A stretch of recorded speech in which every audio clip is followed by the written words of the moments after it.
que a Comissão de Transparência do Parlamento, que é aquela que afere e determina se os deputados estão incompatíveis ou se têm algum impedimento, fosse aberta a cidadãos independentes, para que os deputados não sejam juízes em causa própria, para que não seja um outro deputado, normalmente até do meu próprio partido, que vai dizer se eu tenho alguma incompatibilidade ou se eu tenho algum impedimento.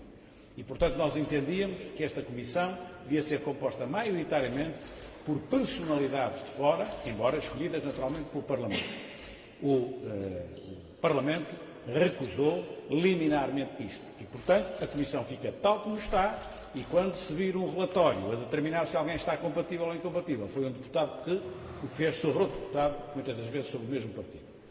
A outra transformação é idêntica a esta, àquilo que pretendíamos, que era que as comissões de inquérito parlamentar, que visam aferir a responsabilidade política, mas de um ponto de vista despartidarizado, nós todos sabemos que as comissões parlamentares de inquérito têm tendência a funcionar de forma partidarizada. Ora seja, se quem está em causa é um ministro do Partido Socialista, tendo o Partido Socialista a defender o ministro, tendem os outros a atacar. Se está em causa um ministro do Partido Social Democrata, tendem todos a atacar e o Partido Social Democrata a defendê-lo, sem uma grande preocupação da busca da verdade política, mais com a preocupação de defender o seu próprio partido. Aquilo que nós pretendíamos era introduzir a obrigatoriedade de, nessas comissões parlamentares de inquérito, haver a presença de personalidades independentes que não decidiam, não votavam, porque não são deputados, isso é evidente, mas participavam nos trabalhos, faziam propostas e inquiriam as pessoas ouvidas. Isto determinaria uma maior isenção destas comissões de inquérito e uma valorização e credibilização destas comissões de inquérito. Foi também rejeitado, sendo que atualmente isso é possível, mas não é obrigatório. Eu próprio já fiz parte de comissões de inquérito que tinham pessoas de fora. Fiz parte de uma comissão de inquérito da Camarate, por exemplo, onde estavam lá os representantes das vítimas. Por exemplo, o atual Presidente da República era membro, nessa altura, em representação de uma família. E foi uma comissão, naturalmente, muito mais produtiva, porque não se está ali com a partidarite, está-se ali na verdadeira busca da verdade e da avaliação política. Acho que era absolutamente determinante abrir a Assembleia da República, naturalmente com moderação. Nós estamos no quadro da democracia representativa, não estamos no quadro de uma democracia popular, mas na democracia representativa há dois aspectos fundamentais: as comissões de inquérito e a comissão de transparência. Foi também reprovado e com grandes críticas. Isto mostra que o Parlamento mantém-se fechado sobre si próprio e tem medo de uma coisa: tem medo do povo. Não quer que aqui haja qualquer outra espécie de participação. Ninguém está a dizer que vão participar no plenário ou nos trabalhos parlamentares normais. É neste quadro. E, portanto, eu acho que hoje, na minha ótica, a derrota não foi dos projetos de lei do PST, foi, acima de tudo, uma abertura maior do Parlamento e de uma maior credibilização do Parlamento.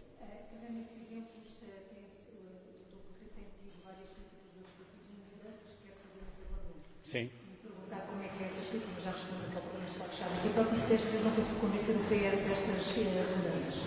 Não, manifestamente não consegui convencer o PS, nem consegui convencer outros, não todos. As votações foram mais ou menos cruzadas, eu agora não sei de cabeça, mas os partidos mais ou menos fundamentais votaram contra e não querem ouvir nem falar disso. Nós ouvimos, por exemplo, o deputado do PS que defendeu a posição do PS contra a nossa, é o deputado precisamente que preside a Comissão de Transparência e de Ética e, na nossa proposta, o presidente dessa nova comissão, que se chamaria Conselho, seria uma personalidade da sociedade a escolher pela Assembleia da República. Alguém, enfim, imagina, um antigo presidente da Assembleia da República, enfim, uma personalidade que viesse a ser encontrada. E, portanto, estava até, de certa forma, a ser também ele próprio juiz em causa própria, porque estava a defender o lugar que ele neste momento tem. E, portanto, quando a lógica subjacente ao funcionamento do Parlamento é isto, não querem fazer reforma nenhuma, querem apenas fazer algumas coisas para que tudo possa continuar na mesma. Isso é totalmente contra a minha maneira de ser e o meu feitio. Fazer pequenas alterações para parecer que se faz e tudo fica na mesma,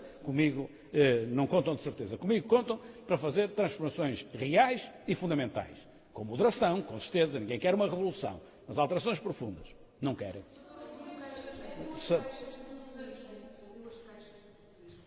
Sim.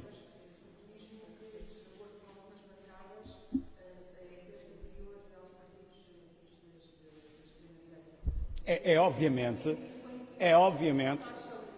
sim, Sim, sim, sim. Sim, são eleitos há muitos anos. Olha, eu a primeira vez já fui eleito há 20 e tal anos. Já.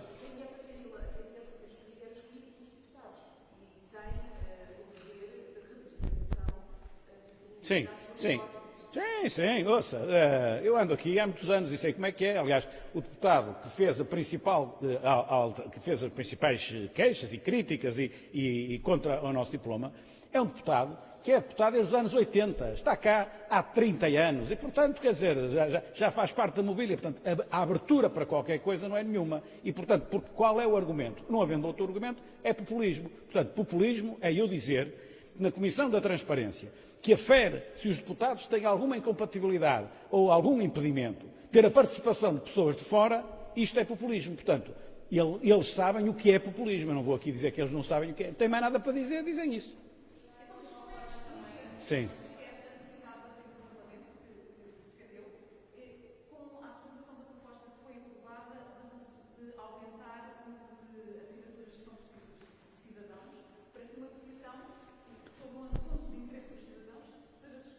Sim, Não, não é fechar a porta. Tudo tem sensatez e tudo tem equilíbrio. Antigamente, recolher 5.000 assinaturas numa petição era um trabalho imenso. Tinha que pôr umas banquinhas na rua e pôr as pessoas a assinar.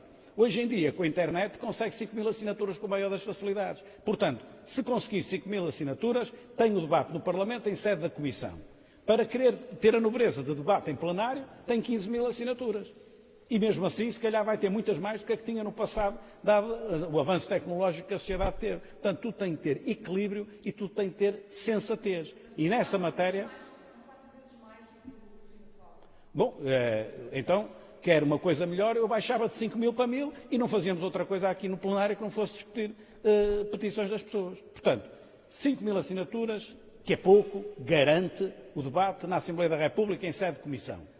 15.000 assinaturas obriga a vir ao plenário, sendo que hoje 15.000 assinaturas com a internet é relativamente fácil de conseguir.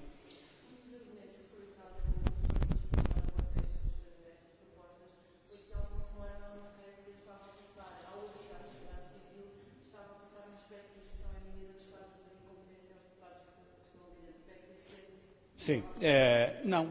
Eu quero defender a credibilidade do Parlamento. E perante os portugueses, o que é que acha que defende mais a credibilidade do Parlamento? Eu estou incompatível ou não? Eu sou deputado. Tenho um impedimento ou não? Eu prefiro que o relatório seja feito por alguém de fora da Assembleia e que nem sequer tenha a ver com o PSD e com o meu grupo parlamentar, do que um colega meu a dizer isso. Porque a credibilidade é completamente diferente. E isto não quer dizer que um colega meu não seja credível e não seja sério. Mas perante a opinião pública, o que é que acha? Que se deve ser juiz em causa própria? É isto. Hã?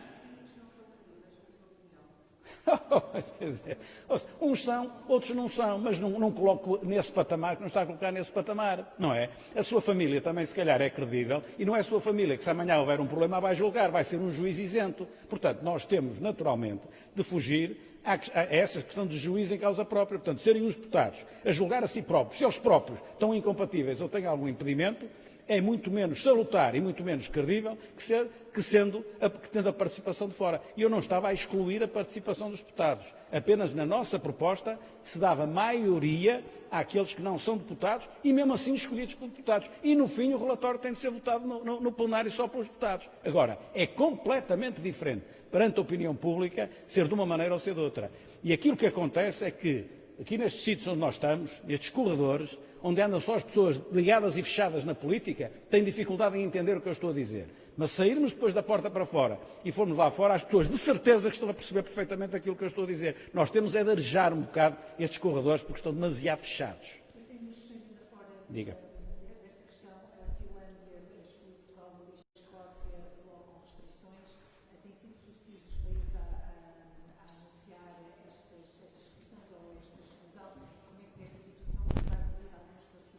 Vejo naturalmente com alguma gravidade. Já não bastava a questão do Reino Unido para agora ser alargado a outros países. Isto tem a ver com os números que têm vindo a sair e tem a ver também, de certa forma, com alguma, digamos, não conseguimos, em termos de comunicação, primeiro não conseguimos mostrar que Portugal não é um país de risco como todos os outros estão a dizer, ou de tanto risco como todos os outros a dizer, e depois que o problema da epidemia em Portugal, estando no território todo, está muito concentrada aqui na região de Lisboa e Val do Tejo. E, portanto, se nós conseguíssemos explicar isso, por exemplo, que o Algarve não tem os mesmos problemas que agora tem aqui esta região, talvez nós conseguíssemos que as restrições fossem diferentes. Portanto, naturalmente, que veja...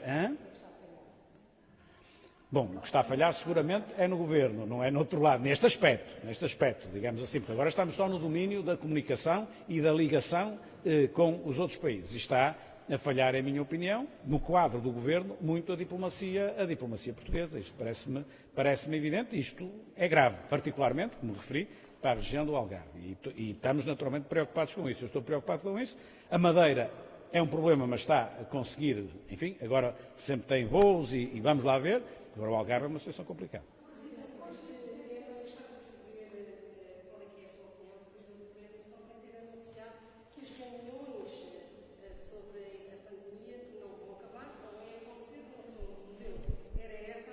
Eu já expliquei isso, já tive a oportunidade, tenho uma entrevista minha que ainda ninguém tinha falado sobre isso, perguntaram-me e eu dei a minha opinião. Eu acho que as reuniões do Infarmed não precisam de ser tão frequentes e precisam, acima de ser mais objetivas e eventualmente até mais curtas, mais objetivas e mais curtas. E aí aumentaria naturalmente a utilidade. As primeiras, como eu tive já a oportunidade de dizer, como ninguém percebia de epidemias e de pandemias, obviamente que nas primeiras, todos, como eu, que aprendemos muito. Depois, naturalmente, o modelo tinha de ser ou deveria ser ajustado. Agora, não é polémica onde eu me queira meter, por amor de Deus.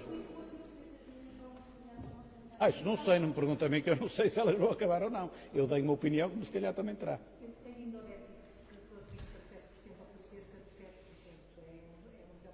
O déficit de 2020? Há alguma notícia mais recente agora? Bom, eu acho, e tivemos oportunidade de dizer no debate, acho que nem fui eu, foi um colega meu que disse no debate, que o déficit previsto para 2020 no orçamento suplementar muito dificilmente será cumprido e será seguramente maior por força do estado em que a nossa economia e a nossa sociedade, do ponto de vista sanitário, se encontram. Mas isso agora é daqueles que é mais difícil de prever, dada a situação periclitante em que neste momento a economia portuguesa e europeia e mundial se encontram. Tá? Muito obrigado.